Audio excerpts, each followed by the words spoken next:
tuan-tuan, saya duduk kat Melaka. Ada seorang tuan guru kat Melaka, tuan-tuan. Melaka ni tak ramai ustaz Tapi bagi tuan-tuan yang berasal Melaka, tuan-tuan tentu kenal orang ini. Namanya Muallim Haji Abdul Wahid. Kenal tak? Tuan-tuan tak kenal orang Melaka. Dia ni seorang tuan guru pondok. Hidupnya sangat simple, sangat sederhana. Dia punya pondok dekat Sungai Udang Melaka, dekat Tangga Batu. Masih ada sampai sekarang, diteruskan oleh anaknya Ustaz Jaliluddin Abdul Wahid. Beliau ni tuan-tuan, kalau orang datang jumpa dengannya minta bantuan, dia tak pernah pun tolak. Ada orang rumahnya terbakar, keluar bukan tak Melaka. Terbakar rumah, datang jumpa dia, orang lebih senang dapat bantuan daripada dia berbanding dengan wakil rakyat.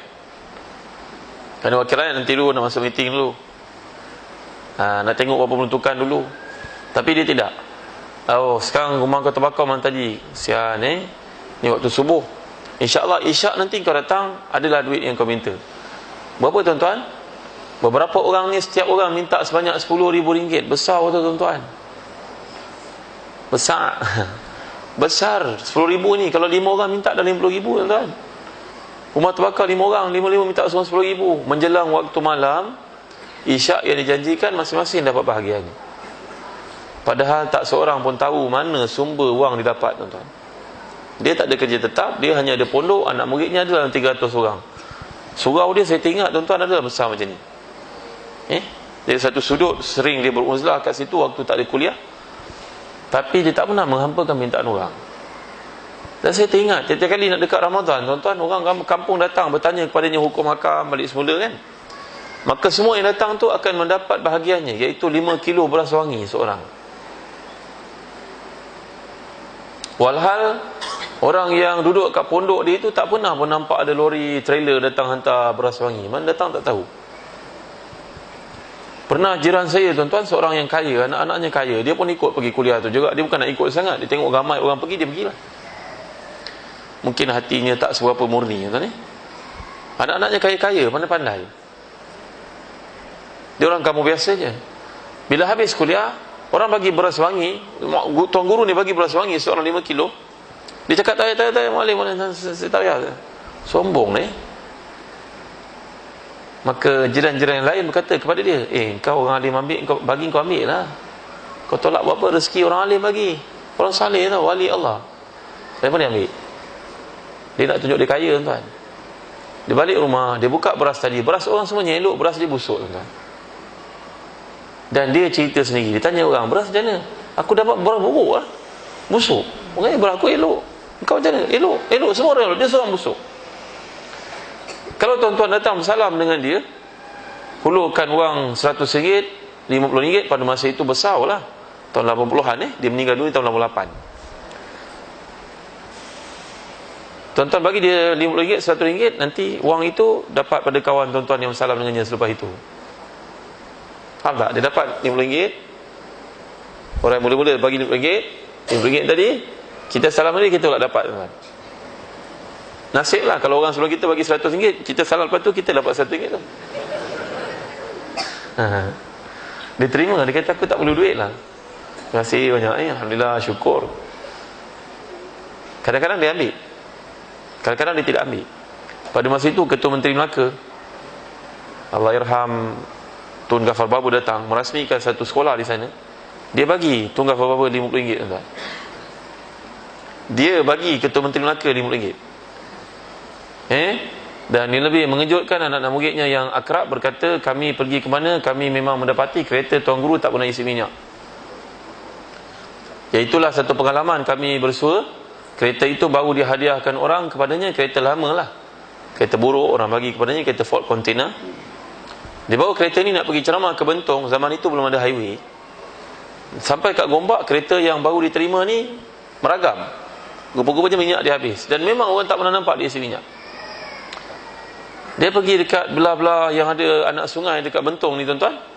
Dia ambil air, tuang dalam kereta air daripada sungai dalam tempat minyak ni. Disaksikan oleh 3 orang anak murid yang turut serta. Macam tuan-tuan, anak murid semua tercengang, terbeliak biji mata. Biar betul ni dia ambil minyak daripada air. petrol tu daripada air.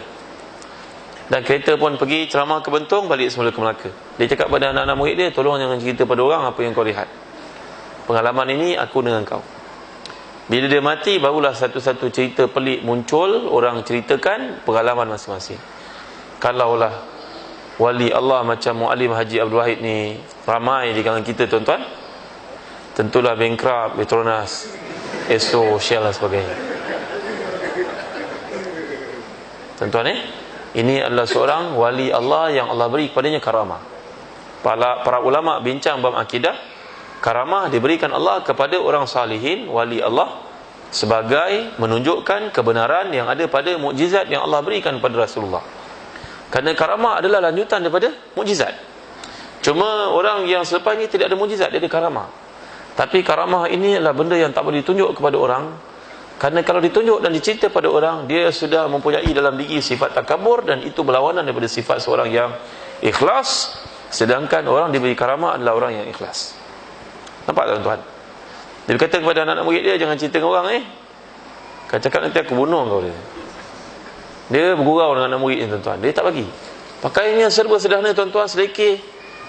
Serbannya pun serba-serbi ikat. Bajunya lusuh. Tapi ya Allah, untuk Islam Allah beri kepada dia macam-macam kelebihan yang pelik-pelik tuan-tuan. Dia tak pernah berdaftar dengan tabung haji, tapi orang pergi haji jumpa dia kat sana tuan-tuan. Subhanallah. Subhanallah. Ya, seorang yang sangat mulia, dan hari matinya tahun 88, saya tingkatan 2 waktu tu tuan-tuan. Kami sekolah Sultan Muhammad pergi ziarah untuk menyembahyangkan jenazahnya. Tuan-tuan, yang datang itu lautan manusia tuan-tuan. Sedangkan masa itu belum ada komunikasi yang macam kita pada hari ini. Belum ada telefon yang hebat, handphone belum ada. Ya, tak ada WhatsApp, tak ada Facebook, tak ada apa, tapi lautan manusia, dan amat mengagumkan. Sampai duta-duta negara luar pun datang tuan-tuan. Duta Saudi, duta negara Arab semua datang. Duta Iraq pada masa itu semua datang sembahyangkan jenazah dia. Subhanallah, hebatnya. Ya, kalaulah seorang itu mati, dia sembahyangkan orang seramai 3 sah pun, itu bukti dia seorang dikasihi oleh Allah, insya-Allah tempatnya syurga tuan-tuan. Ini kan pula kalau melaut-laut manusia yang menyembahyang yang tak berhenti-henti tuan-tuan. Sampai dah pergi kubur pun orang sembahyangkan lagi. Tuan-tuan, saya kembali kepada kisah perjuangan Nabi tadi. Nabi mendapat bantuan Allah, dan orang-orang yang ikhlas pun mendapat bantuan Allah. Maka dengan sebab itu, ikhlaskanlah diri kita untuk Allah SWT.